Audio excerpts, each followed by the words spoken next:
나는 조선의 참혹한 현실을 알리고 내가 남조선에 온 이유를 밝히기 위해 회고록을 썼습니다.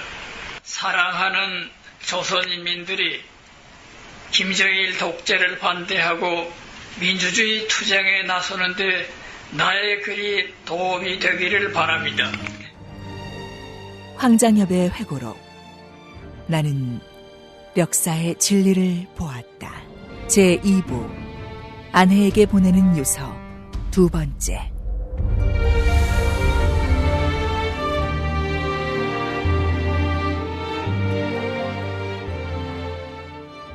다녀오리다.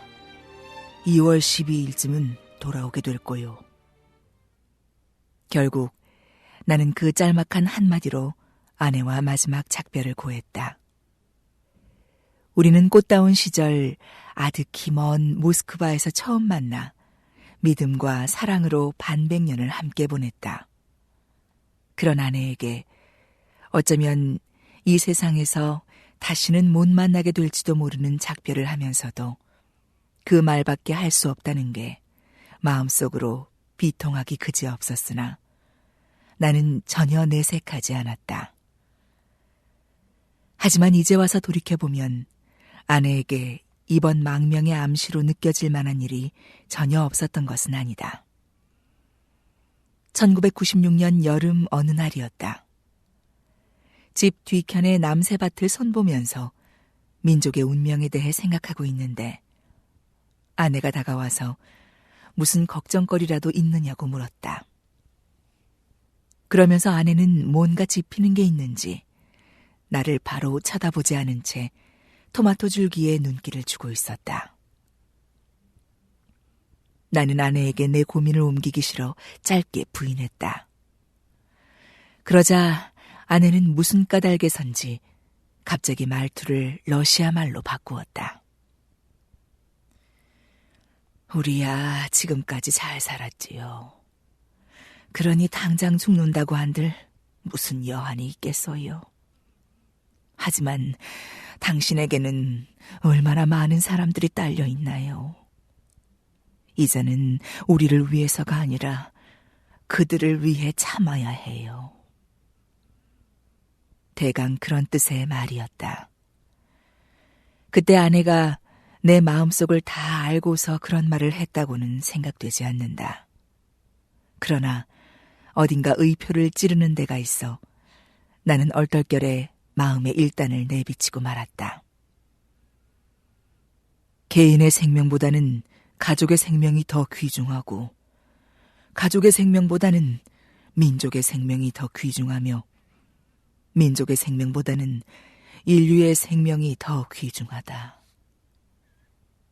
역시 러시아 말로 그렇게 읊조리듯 말을 받았는데 나는 그때 고리끼의 매의 노래에 나오는 매와 구렁이의 대화 그리고 매의 장렬한 최후가 머리에 떠올랐다. 나는 매에게 이렇게 말하고 싶었다. 너는 푸른 하늘을 보았지만 나는 역사의 진리를 보았노라고. 그때 나는 그 말을 혼잣말처럼 중얼거려 아내가 듣지 못했으려니 하고 그냥 넘겼었다. 하지만 이제 와서 생각해보니 그렇지 않은 것도 같다. 아내는 아무 말 없이 토마토가 든 광주리를 들고 돌아섰는데 그 어깨가 기억에 남을 만큼 축 처져 있었다. 그 순간에는 내 말의 뜻을 정확히 알아듣지 못했더라도 이제는 그게 어떤 암시였다는 걸 깨닫고 있을지도 모른다. 또 하나는 내가 북을 떠나기 보름 전쯤에 있었던 일이다. 그날 나는 그동안 써두었던 2 트렁크분의 원고를 불살라버렸다. 그때 아내가 가만히 다가와 물었다.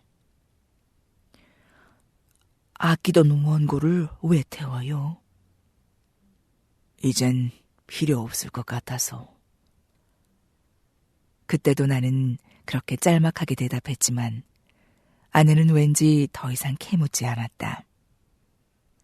아내도 내 스스로 자기 사상을 마음대로 발표할 수 없을 뿐만 아니라 다른 사람들이 보아서는 안 되는 글을 많이 써둔다는 걸 알고 있었던 모양이다. 나는 그걸 오히려 다행으로 여기면서 여러 해에 걸친 내 정신적 생산물들이 한 줌 재로 돌아가는 것을 지켜보다가 집 안으로 들어갔다. 그리고 이번에는 사무실에서 챙겨온 카메라며 고급 만년필 따위의 귀중품들을 아이들에게 나눠주도록 했다. 그중에는 우리 부부에게 아직 필요한 것들도 있었다. 그런데도 아내는 역시 아무 말 없이 따라주었다. 더 물어볼 필요도 없이 내 속마음을 짐작하고 있었던 것일까. 물론 나는 나대로 가족을 구할 계책을 세우고 떠나야 한다는 생각에 끊임없이 시달렸다. 그런데도 이렇게 훌훌 떠나올 수 있었던 것은 그런 생각 못지않게 나를 몰아댄 내 마음속의 또 다른 목소리 때문이었다. 결국 구해낼 수도 없으면서 미련을 갖고 주저하면 너는 끝내 떠나지 못하고 만다. 그리 되면 먼 훗날 역사는 그때 북에서는 그렇게도 엄청난 폭력과 불합리 속에 인민들이 고통받고 있는데도 당당하게 나서서 비판하거나 저항한 지식인은 단 한 명도 없었다고 말할 것이다. 라는 그런 소리 말이다. 하지만 이처럼 무사히 서울에 당도하고 보니 역시 가장 먼저 떠오르는 것이 가족이고 특히 아내다. 잘 다녀오세요. 그날 아내는 늘 그랬듯이 그렇게 담담한 인사로 나를 보냈다.